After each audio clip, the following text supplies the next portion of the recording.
हमनी के काले वो बहुत दर्दनाक बहुत तगड़ा गाना होता जॉन की रिलीज हुई गणेशा फिल्म से। और ये हमारा भाई जो अनुज है, देखिए इधर बैठा हुआ है। हेलो सबको। हाँ, अब इसको बोलना सिखाएंगे। ये बोलता नहीं है, कम बोलता है, म्यूट थोड़ा म्यूट है। तो कल मैंने आप लोग को अब जा गाना सुनब जा। इधर देखिए हैप्पी है, इधर दीपक है, दीपक इधर देखिए।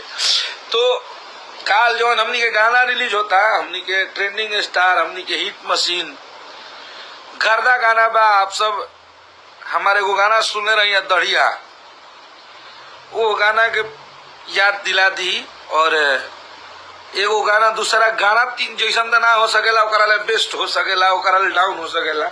आप लोग सुन के बताइए कि ओकरा ले बेस्ट बा कि बहुत तगड़ा गाना बा। हर एक ओकर बात गर्दा बा। और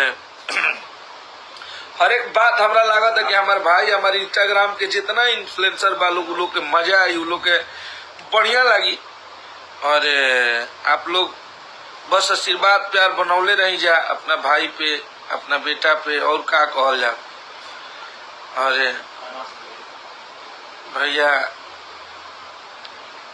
कोई बात नहीं है, बंद हो गया तो आ जाएगा। आप सब हमारी असली संपत्ति है, हमारी